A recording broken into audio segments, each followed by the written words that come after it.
Hello, I'm Matt Berry, and this is not Absolute Radio. This is the Court Case Podcast. Hello and welcome to the Court Case Podcast with me, your host, James Court. Sweet Tea has been replaced today. We've got my brother, Bilbo, in the studio because we're going to be talking about all of the TV of the year and we're going to be giving our court case verdict on what the best show is this year. All of that is coming right after this.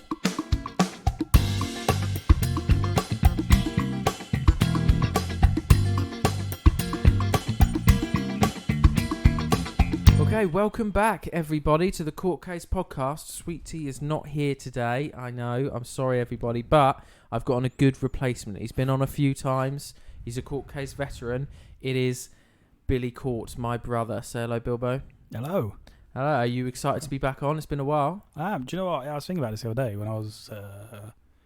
I don't know, maybe I was on toilet or something. But I was thinking about it and I was like, I think the last time I was on was in lockdown. You know, back when you couldn't get anyone better on, so you asked me. And I could just walk down the hallway to be on.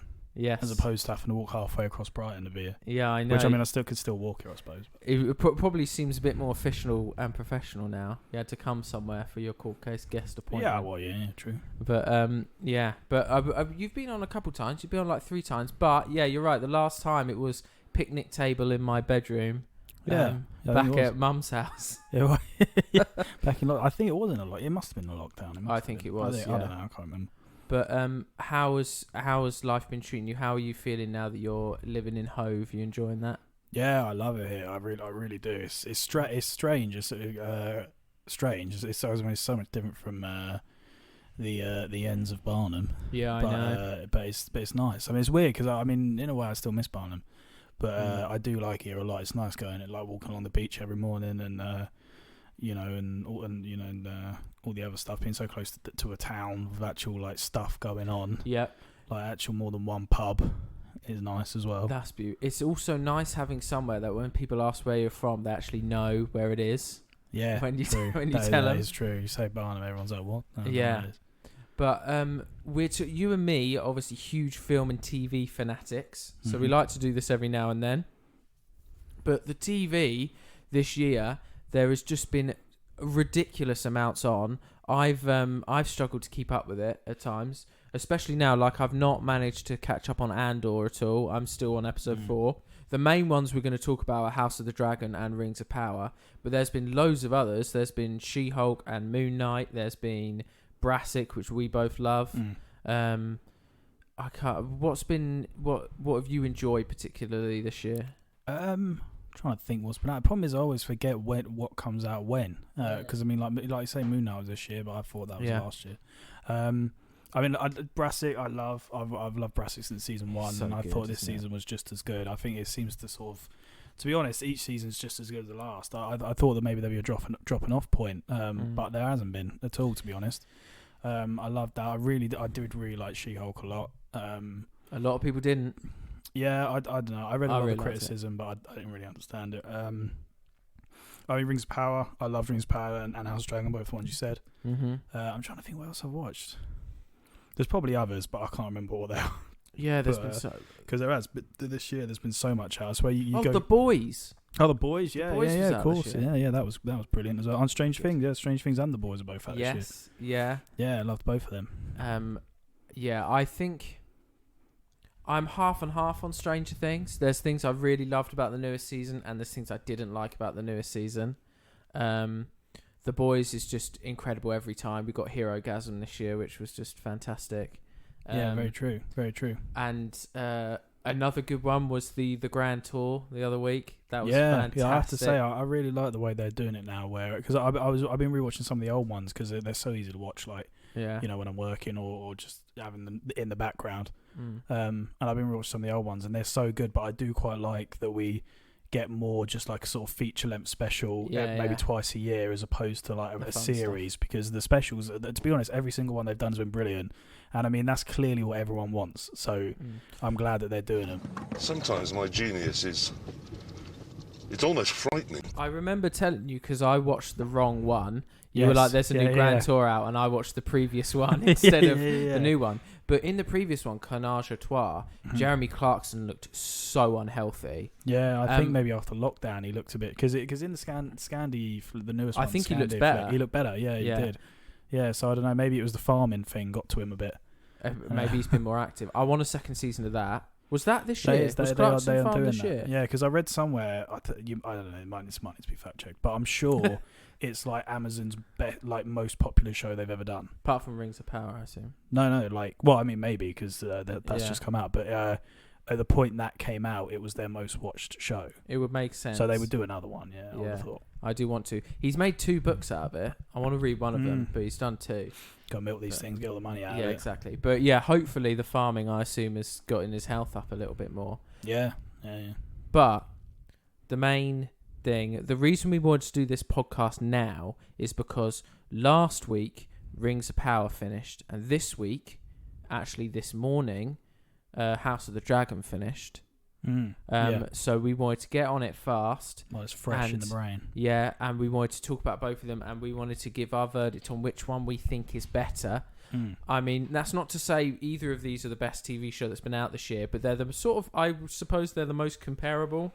Yeah, I mean, I suppose in the sense that they're both fantasy, but yeah, I mean, it's difficult because I don't know whether you should compare them, but to be honest, people are going to. So why not, I suppose? I think they couldn't. I think they've not helped themselves by releasing them at the same time. No, I have to admit it was a bit bold because also Rings of Power started after House of Dragon, but House of Dragon finished after Rings of Power and started before Rings of Power. So it's like it's been dominated the whole time it's been on. Yeah, I know. So, but we'll get to our personal opinions on each. But the start off, I didn't do too much research, but I did I did a little bit, and I made a sort of scoreboard. But you could help me with it because you could think of points that I'd not thought of. Right. So I've done points to compare the both, and I've given them a point for like if they would win or not. Right. So I did budget, so whichever one has the lower budget wins. Okay, well, I'm assuming that's got to be House of Dragon. Yes. And I'll go through all of them one by one, but I'm just going to give you the categories first. So I did Rotten Tomatoes score. Mm-hmm. I did premiere viewership, so who got the most views on premiere night. Average viewership, so who got views overall. And social media coverage, who had the most people talking on social media. Is there any categories you think I could have put in there? I wanted to put in main character deaths. I'll be honest, I didn't. That went in one ear and out the other, I'm going to be honest with you. But no, I think that's pretty much. I suppose if we think of it as we go, can mention it. But I mean, that seems like that's the main base covered. So, budget, House of the Dragon was on average $200 million for the whole season, which was about $20 million per episode. Okay, I thought you could say 200 million per episode. I was like, it does not seem like they spent that. No, 20 million per episode. Right. And whereas Rings of Power was over double that, $462 million and around $57 million per episode. Obviously, the most expensive TV show of all time. Yeah, I can see that. Mm-hmm. Yeah, I can see that. I mean, I had heard it was the most expensive, but I can see why. Yes, yeah, I can see why, but I'm counting the lower budget as a win because, that makes sense. Yeah, I mean, I suppose if you're going to make something, you're going to make, but then I suppose what'd you say, 400 million for Amazon's like nothing, isn't it? Yeah, so. But it's like House of the Dragon it looked good with the budget that they had. Like, it looked very, very good. There wasn't one like shot where I was like, that's CGI. But then again, they don't need to use much CGI apart from the dragons. Yeah, I mean, the dragon. And some wide shots of scenery. Yeah. So, true. Rotten Tomatoes score. This is a big one. I've done, obviously, critics and audience. Yeah, because it's always completely at the opposite end of the spectrum. Yeah, I know. Well, House of the Dragon was 85%, so certified fresh with critics. Right. And 84% with audience. Oh, so fairly similar. So critics and audiences surprising. Both loved it. That's surprising. So, Rotten Tomatoes for Rings of Power, 85% from critics, so exactly the same as House of the Dragon. Oh, good. 39% rotten with audiences. Yeah, see, that's the problem, though, isn't it? This is the thing. This is why I think Rotten Tomatoes needs to get rid of the audience score, especially after the whole Marvel thing as well. I think they've ruined reviews and film criticism, Yeah, frankly, Rotten Tomatoes, because it becomes a competition. And also when before Rotten Tomatoes came along, there's a clear difference between critics and audiences. You did read critics, but you made up the idea for yourself. And now it's this big competition with percentages and shit, and it's kind of like, and it's just ruined it, and everyone takes it as gospel and stuff. But I put it as a score anyway. So I took it as gospel myself. That would be a House of the Dragon win. So that would be 2-0 currently to House of the Dragon. Premiere viewership. So viewership of the first episode. For House of the Dragon, they had 9.99 million, so basically 10 million viewers first night. Right. And I managed to find out that they had 25 million viewers in the US after a week of release. Right. I couldn't find out what Rings of Power was after a week, but it doesn't matter because they got 25 million viewers on their first night. Oh wow, that's quite the difference. So they had a huge jump. So that's a win for the Rings of Power there.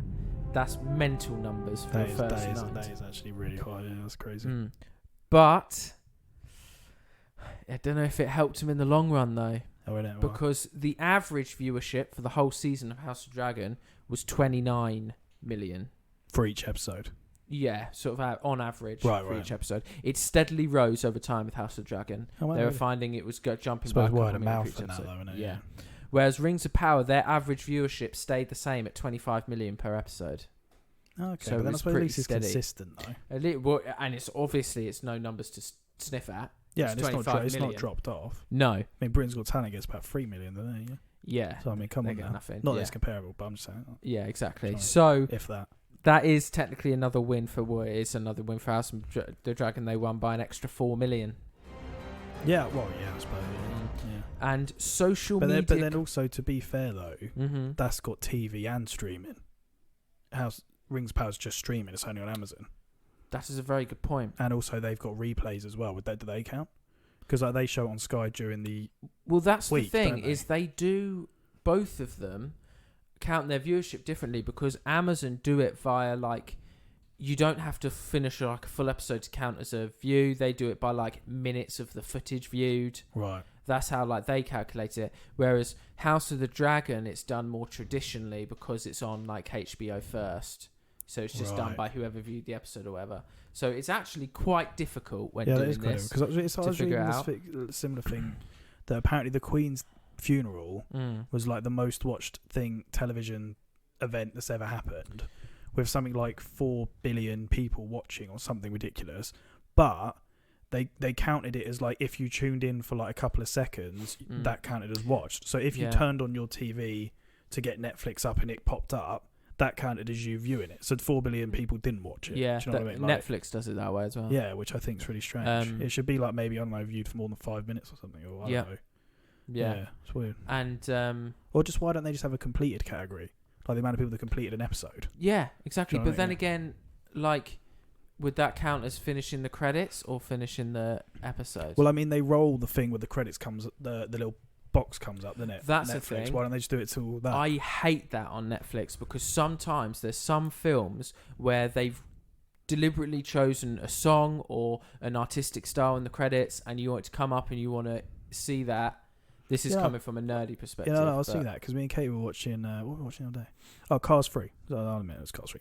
It was on Disney Plus, right? Yeah. And they had little photos, little fun photos or whatever. I was like, I'm enjoying these little photos. And then halfway through the photos, the bloody little box goes, and it's like, oh, would you want to watch this? And I was like, no, I want to watch the little photos. Can you come back up? Here's one that I wanted to ask you. You told me on the walk up here that you watched Rise of the Planet of the Apes with I did, yeah, watched Katie. Both. When the credits roll, did it squeeze into the bottom and do a thing while it was showing the virus going over? No, because I thought that, and I was like, because that's one of the best bits of the film, which is funny because it's technically the credits, but like, that bit's so good, because I noticed that this is going off on a tangent. We watched the second one earlier.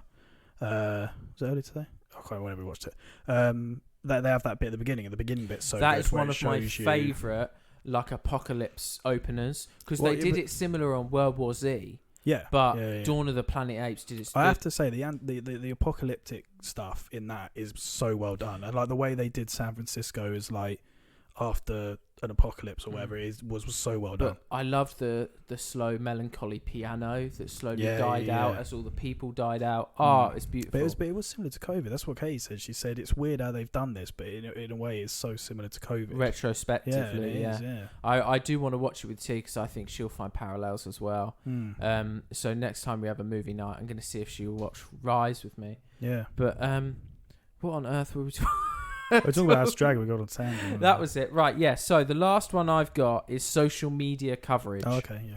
So the way that this is worked out is there's like an average that some things talk about, and it's how much this topic is above average that people talk about it. So Rings of Power was 30.6 times above average engagement. So it was talked about 30 times more than everything else was. So that's good. So that's pretty good. Yeah, that's that pretty is. good, right? House of the Dragon was 54 times above average engagement. That's mad. Which, I'm not going to lie, I noticed that when watching... Yeah, I remember you saying compared to Rings of Power, it was trending like almost every week. Yeah, I remember whereas you saying, Rings of Power, it was only when like huge things happened in the show. Yeah. But... So I can see that. So if we were going by that, House of the Dragon would win 4-1. That's mad. That's mad. Rings of Power. I mean, it's science, isn't it? It's just science. What can't speak can't lie. Exactly. But we're gonna go more personal now, and I think I want to start because I'm gonna say my favourite out of the two was House of the Dragon this year, but I'm gonna say that I prefer. If you can't really compare them, but I prefer the Lord of the Rings movies to Game of Thrones. So I mean, I'm not a Game of Thrones bias in any way, and I really wanted I did enjoy the Rings of Power, but I personally feel it could have been better, and I wanted it to be amazing. But and there were loads of things I liked about it, but I preferred the House of the Dragon this year. Yeah. I was thinking about this earlier. Of should you compare the first season of Rings of Power to the first season of House of Dragon, or is that technically a follow-on from Game of Thrones? So should you compare it to the first season of Game of Thrones? Because if I was to compare it to the first season of that, I would pick Rings of Power. If I was going to pick the first season of House of Dragon, I'd pick that. But then House of Dragon has had all of Game of Thrones to learn from. Rings of Power, this is their first thing. Do you know what I mean? So if season 2 had the same problems, I'd be like, well, they've just not learned. I recently watched the first season of Game of Thrones, and it is pretty good. Yeah, it is very good. It's they are good at hooking you, especially because I'm assuming we're doing spoilers with this. I think we should probably say now that this is spoilers. Yeah, we said at the start we're going to go into spoilers. Oh, okay, yeah. Because I don't think we said any yet, but I don't want to. Because you know what happened? You'll say something and then someone will be like, "You didn't tell me." So we're telling you now. Yeah, there's spoilers, so don't be a little bitch about it if you're a spoiler. But yeah, so like obviously where Ned dies in Game of Thrones was such a big thing because that hadn't really been done before. No. Whereas with House of Dragon, if someone now died, I'm like, I expect it. Do you know what I mean? Well, I'm like, well, it's what it is. If you're thinking about the huge TV dramas that had come before Game of Thrones, you had, I think, the main ones were Lost, Dexter, Breaking Bad, and The Wire. Yeah, The Wire. I think were the main ones. I'd not seen The Wire. I've seen the other three. I haven't seen. I haven't seen Dexter or The Wire. I haven't seen actually. I didn't watch all. The only one I've seen is Breaking Bad. Oh, okay. Because the problem is, I knew what happened in Lost, so I didn't see the point in watching it.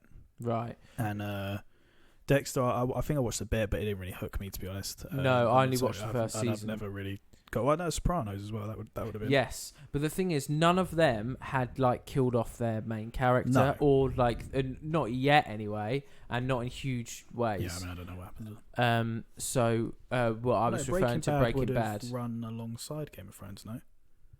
Because Breaking Bad finished in 2010. No, it didn't. Finish 2015.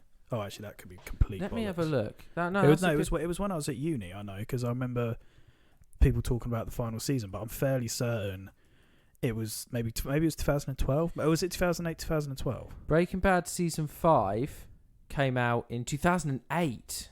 Season 5? Yeah. No, it did. No, it can't have done. Oh wait, no. That's when it started. Sorry, I googled season 5 and it said 2008. Yeah, it does that. It's stupid. Oh, it finished in 2013. Yeah, because they split the last season, don't they? Yeah. So then Game of Thrones season 1 came out in 2011. Okay, yeah, so they did run side by side. Yeah, but my point being, yeah, because I mean, Walter White hadn't died by the time Game of no, Thrones. neither had Hank. Because that was the thing. Because I said to Katie, like, because I said to her, I think I said to her, you guessed the mid-season break basically. Because when we watched it recently. In fact, I think maybe just before the final half of Better Call Saul. Because I said to Katie that how she did we needs not to watch mention it. that at the start? Yeah, I think that's been my favorite. That has been my favorite TV probably. this year. Yeah. But I said to her when we watched season 5, I was like, I want you to guess the mid-season or like try and find the mid-season break to get an. I'm not sure if she was right or not, but that bit where Hank finds out He sat on the toilet. that he sat on the toilet having a poo and he sees the book. That is incredible. But then I think I've said to her, I think we've spoken about this before. I mean, Ozymandias is probably my favourite episode of telly ever. I think it's so. And when I remember when I rewatched Breaking Bad, I said to Kay, I was like, I'm worried I'm going to ruin it because I'm worried I'm remembering it's better than it is. Yeah. And then when we rewatched that, I was like, I'm not. It's like a movie. It's like a movie on its own. Ozymandias, it's got a 3-act structure. It's and obviously, good. and up to that point, I mean, people had died in Breaking Bad. But when Hank dies, you're like, oh shit, like this is mad. Yeah. And the only thing I got wrong is that Gomi dies off screen. I feel like he deserved a better death than just being shot off screen. But it does big up the stakes from the opening. Literally the opening, you're like, oh goddamn, like. Yeah. So anyway, and also the thing is, those deaths were coming to the end of the show, whereas Game of Thrones, this was the first season. It wasn't even the last episode. And to big up a character. Second to last episode, he was all over the marketing. They had pushed it as Sean Bean. Obviously, people that read the books knew, but like not as many people had read the books. Yeah, they weren't as popular. Well, I mean, they were popular, but they weren't as popular until the show came out. Yeah. I don't think. So it was just such a massive shock, and I saw going on like Wikipedia and stuff when I was researching Game of Thrones that there were loads of publications that like thought it was really bad, like a stupid idea. No, see, I think it's clever when they do that, and it was wicked. Yeah, I think it's one of the most shocking deaths to do that, and I think which is again why it ended up being such a big thing. Game of Thrones was that sort of stuff, and because it was. That you just didn't know what was going to happen when it was going to happen. Yeah. Like you were saying about, I don't want to. So you and T are watching, aren't you? I don't want to spoil it. We're on season 2. I don't know if you can hear or not, but like stuff that happens throughout. You know, like you were mentioning, like what happens with Jamie, where he. No, I don't want to say in case T can hear us, but like what happens with Jamie and whatnot. Like again, that happened so quick. That's one of my favorites. It just comes out of nowhere. Do you know what I mean? And I think that's what, and I think that is what is good with House of Dragon, is that it seems to be back to form. Yeah, they looked at Game of Thrones objectively. One, it's a new set of writers. Yeah, and they saw what was good about it and what didn't work about it, and they're honing in on what is good. Yeah, it seems to be focusing on the good stuff. Season 3 of Game of Thrones was the best season. I'm so excited to get to season 3 with T. I cannot wait to watch it with her. Yeah, I feel like I kind of want to be watching now you've said about it, because the problem is with Game of Thrones, I just remember season 8. And like I said to you, I said the problem is with season 8, you've got to pick out the good stuff, because there was a few things in there that were good. Because if you focus on the bad stuff, you'll just be pissed off, like you just will, because it's just it was an annoying ending. Yeah. But there is some good stuff in it, so I think if you pick that out and you just try and look it for that, you'll be fine. Yeah. But I do think, the problem is, like I've said to you before, it's the same with any TV show. I can never remember what happens. But I can remember what happens, but I can never remember when it happens. So like you were saying, you're on season 2. I couldn't tell you what happened in season 2. I know roughly where in the timeline it is, but I couldn't tell you what happened. I wouldn't remember. Yeah. And oh my god, Game of Thrones season 8 was not great. But was it Rings of Power or was it House of Dragon that had another nighttime fight scene and it was bloody pitch black? I mean, Rings of Power did, but it wasn't pitch black. It was well lit. Right. It was that whole bit. It was the episode where Mount Doom erupted. They had the whole villager fight, didn't they? That was it. Yeah, because you could see everything. Because I remember I was watching. People were talking about it on Twitter, and someone brought up a quote that Peter Jackson said. And you know, when he was filming Helm's Deep, the Battle of Helm's Deep, he had loads of external light. He had it really well lit, and he had people on his team that were saying, well, where in the scene, they're fighting at night, where in the scene is the lights coming from? And he just said, the same place the music's going to be coming from. Yeah, well, that's a good point. So it's a film, isn't it? Yeah, Right. and he was basically just like, it's to help the scene. It's not Yeah. doesn't need to be realistic. And I agree with that. They should have just done that with the Winterfell But you can fight tell in it's a Game of Thrones. night as well, can't you? Do you know what I mean? Like when you watch Helm's Deep, at no point have I ever watched it and thought it's a bit bright. Yeah, I know. Literally never, never. Yeah. And with Game of Thrones, I thought this is very dark, so it obviously paid off. If you watch, we keep going on tangents, but if you watch the Lord of the Rings films, all of them, the Helm's Deep is objectively the better bit of cinematic filmmaking than Pelennor Field's Return of the King. Helm's Deep is better, I think. Yeah. Yeah. Oh, I mean, they're both incredible, but I think Helm's Deep is just the way it's dark, dimly lit. There's less effect shots in it. It's like it feels claustrophobic because the castle is small and it's in it's the a rain. straight thing. I mean, yeah, it's what 40 minutes. So is it? I think. And that's about. I don't know what is in the extended version, but that's what 40 minutes, and it's just from beginning to end. It's so well done. Yeah, and that's what people were comparing the two, and I mean, I think you should, and that is clearly the better one. It's just everything about it is better, and it's well done. You can't really get much better than that. Exactly. But anyway, back to the two shows we're meant to be comparing.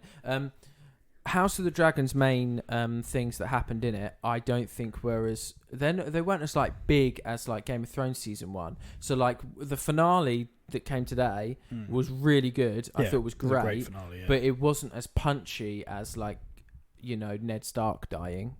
No, but then you say that. No. But then I think that's because the character that died was sort of a character you didn't really have much to deal with. But I think the way it happened in House of Dragon was much more shocking. It was much more shocking because it happened so quickly and you weren't expecting it. Like obviously you were expecting. I know you were moaning about T not knowing the names in Game of Thrones. I don't know the names for House of Dragon, so I will probably be all over the place. I've started to get them now. I got Daemon because that's easy. Yeah. Is it Rhaena? Rhaena is the one that's the one who should be queen. Yeah, the Targaryen. And Hightower, but I only know that because of the memes. But so I know maybe those three, but everyone else I'm not going to know the names of. So like the eye patch guy, I'm just going to have to call him that. He's Aemond. He's a Aemond? twat, isn't he? Yeah, it's a although name. I did like how they wrote it, where even he was like, "I shouldn't have fucking done that." Yeah, he's like, "Oh shit!" He knows a war's coming. Yeah. Mum's not going to be happy. Yeah, Mum's going to be a bit upset about that. Killed, not only killed a dragon, but also killed my cousin. My cousin. Yeah, I don't know what's worse to be honest, killing a dragon or his cousin. But it looks like old Damon's gone and got himself a bigger dragon, doesn't it?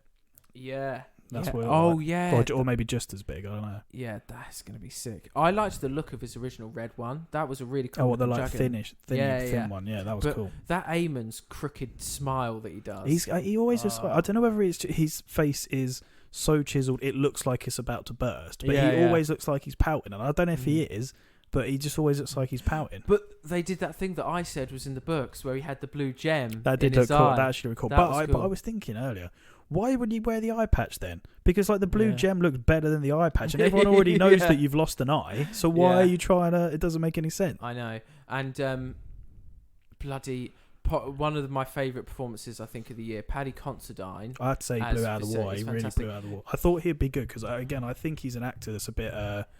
Not an underdog because he's done really well. He's got a very good career, but he's not necessarily that everyone would know. He's been choosy, but he was very good in that, and I did think he would be. I did when he got cast. Everything I've seen him in, I've loved. But this is where I thought House of the Dragon was better than Rings of Power. I cared about the characters more in House of the Dragon. Like I really cared about Viserys in particular, and I cared about the daughter Rhaenyra a lot as well. I think most of the main cast were good, but I don't know whether it's because the Game of Thrones, House of Dragon, or whatever is very character driven. So everything that like it's not. It is plot driven, but it's very character driven as well. Do you know what I mean? Whereas Rings of Power is much more plot driven as opposed to character driven. So I don't know whether it's that as well. Yeah, but like in Rings of Power, we got one main character death, which was Lenny Henry. Oh yeah, which to be fair, I did not see coming. No, I didn't actually. And I did think it was quite sad. But that's the thing is, I did not care as much as like when Viserys died. I think I cared more than the little kid that died in the House of the Dragon. Yeah. I cared more about Lenny Henry than him, but definitely not about like Viserys. And no, but then I think you spent more time with the series, didn't you? I think. Yeah, you did. Yeah. And what did you like about Rings of Power then? I think because I was kind of chalking it up to I figured instead of saying what I didn't like, I'd say what I did like, because I think it's easier. And I think with Rings of Power, I've been listening to the soundtrack when I've been working and stuff, and the soundtrack is phenomenal. The music is sick. The soundtrack is incredible. Mm-hmm. There's a bit of music called Numenor that is absolutely phenomenal. I'd put it up there as one of my favourite bits of soundtrack music. And a couple of others on there are brilliant. I would say, yeah, that's absolutely knocked it out of the park. And the same as with the theme tune. I think the theme song, I know it's by Howard Shore, who did the original. Yeah, the headlines. But I feel like that knocked it out with that. And I think that was on par with the Lord of the Rings music. Yeah. In terms of I agree. In terms of getting the vibe. I think visually it was incredible. I have to say the way they made Middle-earth look was phenomenal. I think that those two things I would say was better than House of Dragon. The visual and the soundtrack. I really did like Durin and Elrond. I thought they were brilliant. They were my favourite parts of the show. Durin was my favourite part of the show by far. I think he was the best character. He was my favourite character in it, and I knew he would be. I want to see more of him so much. I hope they take, obviously I assume they'll take social media reactions into account, because everyone just raves about the dwarves and Elrond. Yeah, because I was saying this to Kay before it even started, and I was like, I'm most excited for the dwarves. And she was like, oh, why? And I was explaining it. And then she was like, oh, okay. And then we watched it, and she was like, I sort of see what you mean. But she likes the elves. And I did like the elves, but I think the thing is with the elves, I feel like they don't do enough with them to make them interesting. Like, I always find with the elves in all of even the Lord of the Rings films, they're just so straight-laced and, like, proper and prim, and like they're kind of a little bit boring. Whereas with the dwarves, they've got more to them, and I find their whole thing more interesting. And I thought that with Rings of Power as well. Yeah, I feel like with the elves, you can use them too much. I think Lord of the Rings got the balance right, because you only had the one elf and the one dwarf through the majority of the films. But like when you did see groups of elves, it was sort of like wise, pompous people. They were there for a few scenes, but they set the tone. They were sort of like lording over Middle-earth and stuff, and it was interesting. But now in Rings of Power, I don't know. I just feel like there's a bit too much. Yeah. I mean, I do really like the Elrond Durin story. I love that there's this crisis going on with the elves, and can Durin help them or not? And will he help them or not? I really like that. I do like the stuff with. I wish there was more. That was another thing I wanted to put on the scoreboard, right? How many dragons were in House of the Dragon to how many rings were in Rings of Power was what I wanted on the scoreboard, because House of the Dragon would have won. I wish they'd done more with Celebrimbor, because I like that. I mean, I think they will. They obviously will, but like that's supposed to be like the whole crux of the show, and we didn't get that much of it, and I liked. Yeah. I'd like more of that. I agree. Who's the like head honcho elf? Is it Halbrand? Oh, Gil-galad. That's Wonder Woman. Gil-galad. Because he just seemed a bit like a dick. Yeah, he's a bit of a knobhead, isn't he? I agree with you on the soundtrack and the visuals. I think they're better than House of Dragon, and they're incredible. I didn't like the costumes as much. They just seemed a bit too clean cut. And no, again, the dwarf ones did. I thought the dwarf ones I thought were brilliant. I thought the elf ones were all right, but I do think the orc design was incredible. Oh, I thought the orcs did look phenomenal. The orcs were sick. Yeah, the orcs were because they did look genuinely scary, and I think in some instances, I think they looked better than the orcs in Lord of the Rings. In some instances, yes, I feel like they've learnt from the Hobbit on that one. Yeah, because they definitely looked real, and you could tell that they weren't CGI as well, which 100% better than the ones in the Hobbit. Yeah. Yes. They obviously learned from that criticism, but.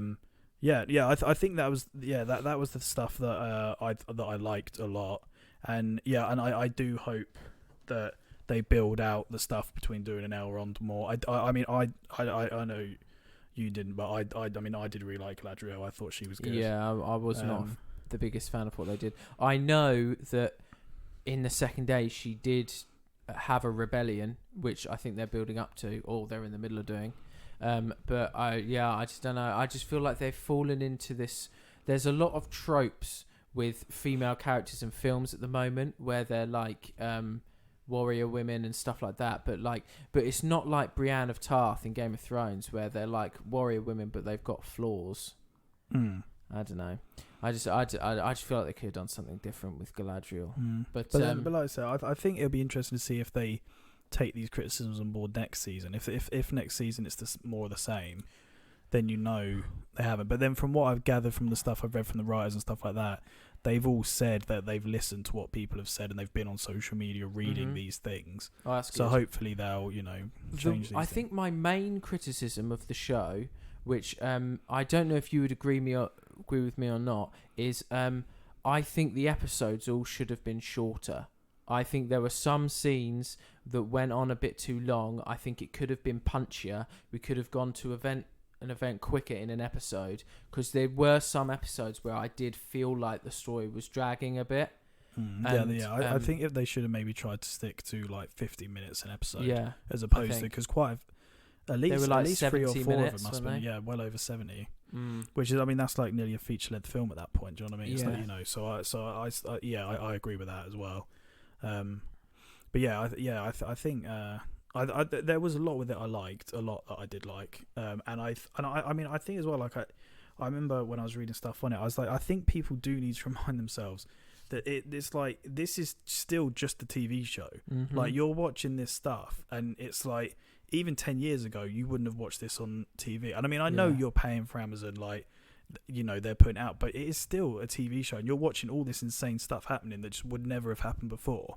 So, like, I think I have to kind of remind myself of that a lot of the time when I'm watching these things, and you see people criticize it, and I'm like, man, what are you expecting though? Like, you're still watching something that's insane for what is on your TV, Yeah, the criticism wasn't as bad as the criticism She-Hulk was getting, but no, that was big. But I do think that the Rings of Power could have been better though. But I did really enjoy it. But I think House of Dragon is better. But the length problem is one of my only problems that I had with Stranger Things as well. But I think Stranger Things did it better than Rings of Power. But there were. And because I remember talking to Mum, because I don't even think she finished the season. Did she finish the season? Of what? Of Stranger Things, Mum. Oh, man, I don't know. She starts to stop saying, because she said the same thing to me, and I agree. There would be because they were like hour and a half episodes, and you would go like 40 minutes without seeing a certain like storyline, a group of characters, to the point where sometimes you would forget it's happening. Yeah. And there was that one episode towards the end, I think it was like 7 or 8 or something, that you said as well. Like, there was this one cut where it felt like that would have been where the episode ended. But then it carried on. It was the last season, yeah. It was the last episode, wasn't it? Sorry, the last season. It was obviously the last season. It was the last episode. It was the bit where Elle was getting strangled, and she was zoning in and out. And I was like, this would have been the perfect place to end an episode. Yeah, and it literally did cut to black for like 3 seconds or something, didn't it? Yeah. I don't know why they didn't just do 11 episodes or 12. You got the footage, just edit it and That's what I don't really understand with Netflix. I know that they want to stick to like the 10 episode thing or whatever, but. Well, I don't even know if they did actually. Was there 12? There might have been more than that. But why not just make 12? Like, why not make you've got an hour and a half of the last episode, and the one before that's like 70 minutes. Yeah. Why not just bloody make 4 episodes? Why have you got to make 2? What I don't get is how stubborn they are being about the binge model. Yeah. Because what happened was, when Netflix first started as a streaming service, they advertised it as, you pay this money, there won't be ads, you watch this, you watch the telly, and we, give you all the episodes at once. Now they're going back on that and saying that you can pay for it and there'll be an ad version. So they're not being stubborn on that unique selling point their company has. But when they see the shows being successful, like The Boys and Rings of Power and House of Dragon every week, they're for some reason being stubborn to be like, nah, we're still going to binge it. But Stranger Things was massively popular, but the general conversation about the show was over after a couple of weeks, maybe 3 or 4.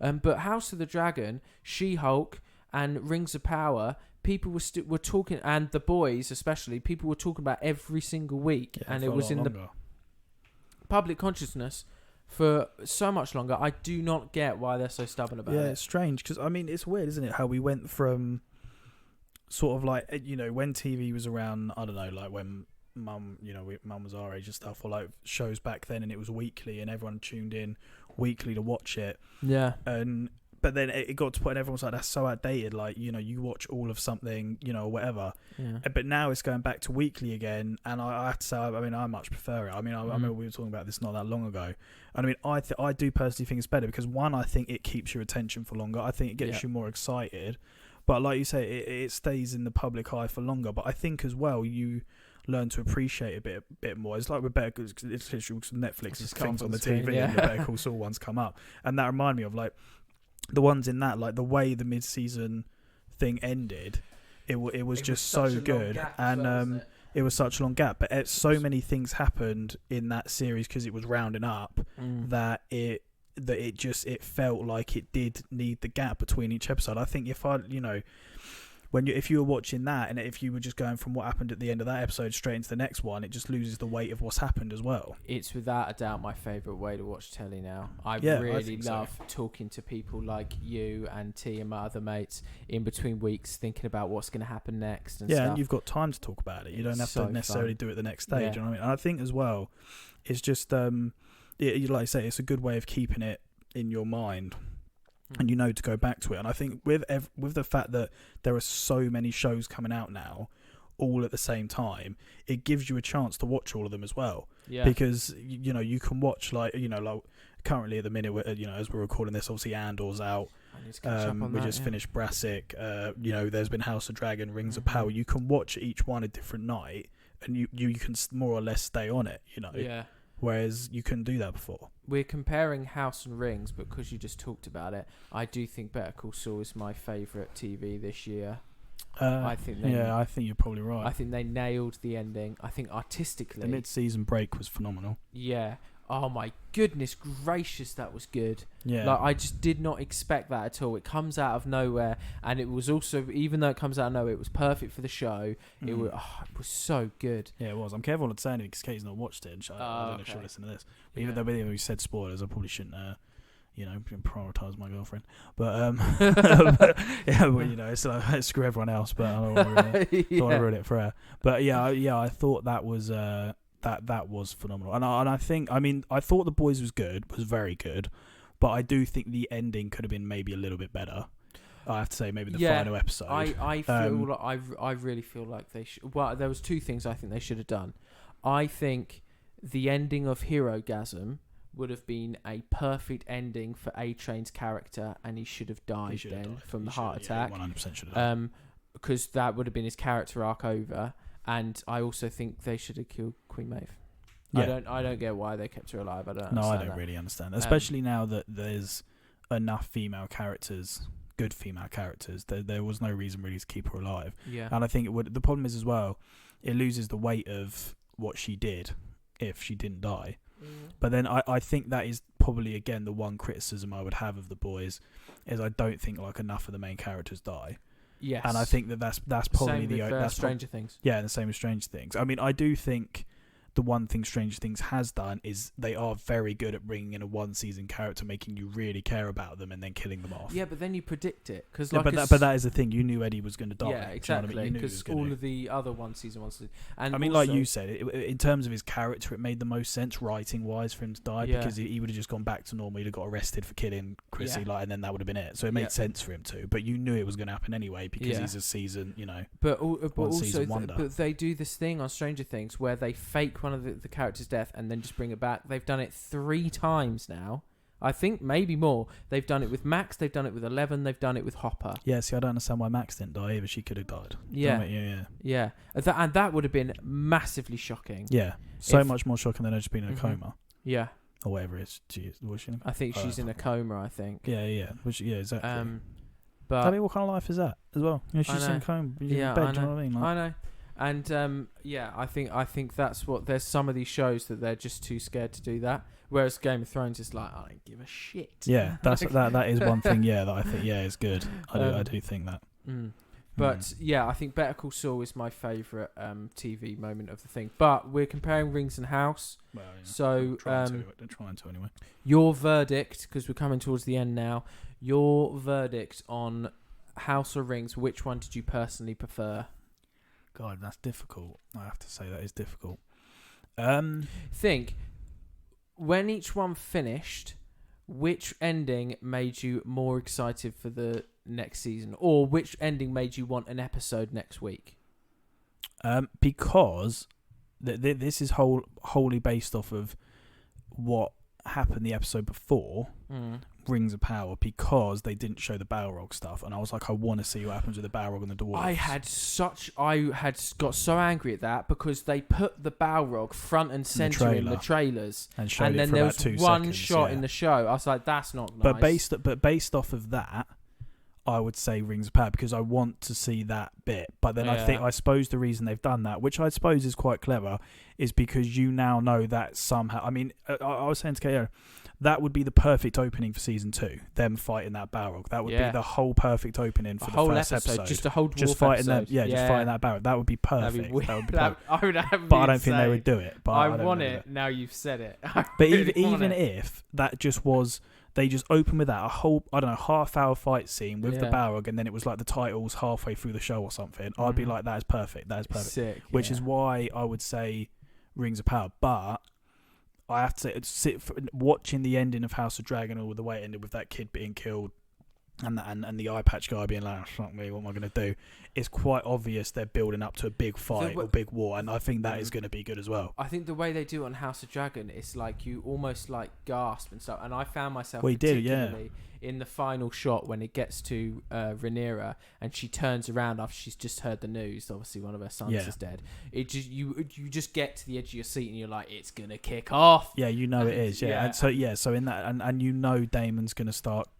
He is great. Chopping my Matt heads off. Smith as Damon is insane. I think overall, if it was given a verdict, I would say there were more moments in House of Dragons that I was like, fucking hell. Like when he just chops that guy's head in half. I didn't expect that at all. Oh, you see his tongue. Oh, God. That was phenomenal. I think the whole bit with like the king collapsing and it time jumps, I think that was fucking well good as well. His whole death, the way his face reveal, I love that there was so many good fit. You know, when half his face is melted away or whatever. Oh yeah, I wonder what that disease is that he's got. So maybe it's just some Game of Thrones disease or whatever, or Westeros disease.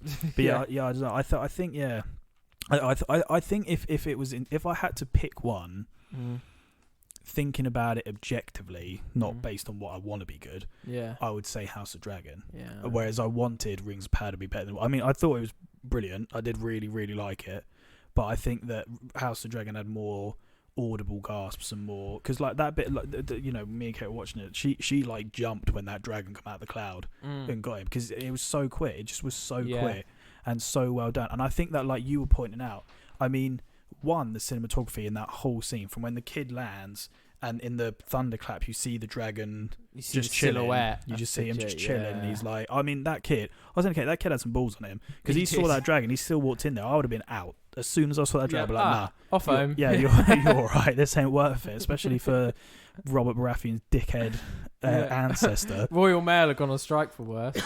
He was only a messenger. They're on strike for all the next year. Go get the dragons out. Yeah, Jesus Christ. And they end up getting murked off. But the thing is, before I had watched a single episode of House of Dragon, I was the same as you. I wanted Rings of Power to be better. I wanted Rings of Power to be the better show, because I thought Game of Thrones season 8 sucked. And then when we got halfway through each season, and Rings of Power I was enjoying it, but it wasn't as good as I thought it could be. And House of the Dragon just seemed to be hitting the mark every episode.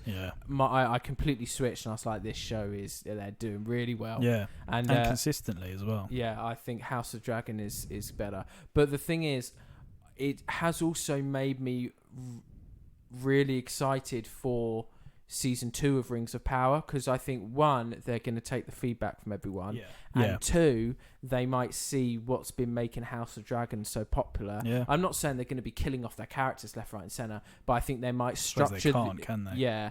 But I think they might structure the episodes better. They might make plot points a bit tighter and a bit punchy and a bit more interesting, and I think we might get a really good season 2 of Rings of Power. I think so. I mean, that would be the thing. If I had to pick one criticism about Rings of Power, it would be pacing. That would be the one thing. I think everything else to me was perfectly fine, but the pacing, especially at the beginning, was a little off, because up until Mount Doom erupted, the pacing was a bit dodgy, but from that episode onward it was fine. So I think once that happened, whereas with House of Dragon, from episode 1 the pacing was good and stuff Yeah. happened straight away that And it was- pulled you in, you know. And that's one thing that has drawn criticism because some people haven't liked it. They did something creative with the pacing in the fact that there was regular time jumps, which Game of Thrones didn't have. Yeah, which I do sort of see the criticism because I was talking to Jack, my best mate. We were talking about it because he's just started watching. He started watching it a few days ago, and he messaged me and he said, "Oh my god, this is so good." He's binge watched it. But we were talking about it, and we said the one criticism though is some of the time jumps, especially when they're slightly younger. They're almost in like they're like throwaway lines to let you know it's time jump. Yeah, It could have done with. I don't really understand. You know, they put up the place names. Why they couldn't have just put 2 years. Yeah, because or like even the date or something. Because a lot of them they were just throwaway lines of being like, oh, this has happened. Yeah, because I think after Millie Alcock, little Rhaenyra Targaryen, was like crowned queen. Like the next episode, there was just a line that's like, "It's been 6 months since you've been crowned queen." Yeah, exactly. And it was like really quick, and you're like, "Huh?" Yeah, that's what I mean. You're like, okay, what? I mean, I know there was the one where they went hunting for that white deer or whatever for the little kid's birthday, or whatever. But you had to use his birthday as a measure of it time jumping. Yeah. It shouldn't have been that you got to dig for it. It should have just been. It's been 2 years. Because I've been obviously T's been watching Game of Thrones with me, and she struggles to remember the names and the families. I had to get a notebook paper out, and I've made a family tree for her to help her with it. And I don't think she would have been able to do House of Dragon just because. Like you, she wouldn't have been able to remember the throwaway lines. She wouldn't have been able to know that it was the times were jumping. I think it's the thing of like, which is fair enough. I think let's say the criticism. I don't think you should spoon feed audiences, and you certainly shouldn't treat audiences as stupid, which I think is a criticism of a lot of early TV. They did do that. Yeah. But then there's also the flip side where it's like you're maybe being a bit too clever, rein it in a little bit. Just put 6 months earlier, later. On it doesn't matter. You know what I mean? On the start of the episodes, yeah. Yeah, so I think they should have done that really. But that's probably the only criticism I've got is those things. Because I mean, the one obviously it was different actresses, but it was obviously them. Yeah. So that's fine because they're older. Do you know what I mean? Yeah. But yeah, that was the only one, and I do think it would have been quite shocking to have the time jump at the end of the season ready for season 2. It be the young Targaryens the whole season. Yeah, because I have to admit, I thought especially the young Rhaenyra, whatever her name is, she was really good. And I would have quite liked her to be. I want to see more stuff. A lot of people have said that if they ever did a live action Spider-Verse, she'd be great Gwen Stacy. She would be, yeah, really good. And I agree. I mean, both of them. The Queen as well. The young Queen was good. But yeah, I think that it would have been quite nice to have seen more of them in it. Maybe do a whole season and have the end of season when he collapsed. Yeah. And then you'll have the time to be like, oh, what's happened to him? Is he dead? Is he alive? Whatever. Yeah. Whereas now, obviously he's dead. But yeah, that'd be my only criticism. But then I also think they ended it very strongly with the way they did. So one thing that I'm excited for though, it was name dropped in the last episode. I mean, we saw Boros Baratheon. The Starks. But Cregan Stark. Apparently, from what people have said on Reddit, he's wicked. Really? So I'm quite excited to see the other son go and visit. Yeah, I wonder who they'll cast as that. And I know someone was saying that in the books, Winterfell's a lot different than how it looks in the show. Right. Like, it looks like this huge, massive, impenetrable, like, fortress. Right. Yeah. And obviously, King's Landing's got a different vibe to it in this series because it's set during a winter. It'd be cool if this current House of Dragons. Yeah. Well, if they're in King's Landing and it's not like sunny or happy at all, it's all grey and gloomy, I didn't really think of that. Yeah, I suppose. Yeah. So it'd be cool if, because this is still a few centuries earlier, if Winterfell looks different and it's like a huge fortress or something. That'd be wicked. Yeah, that would be. That was the one thing I was quite surprised at, is that it's only like 170 years before Game of Thrones. I thought it was going to be a couple hundred years before, not just hundreds. I mean, I know a lot can happen in 170 years, but I mean, I thought the whole thing Game of Thrones, they were like, oh, dragons haven't been seen for like centuries. In one of the last episodes that me and T watched, someone said that there haven't been dragons for about 2 centuries or something. Yeah, that's what I mean. So I suppose you could argue 170 years is maybe 2, but it's not really. I mean, unless they literally are all going to die out in some big ridiculous battle and everyone's going to die. But I mean, that just seems.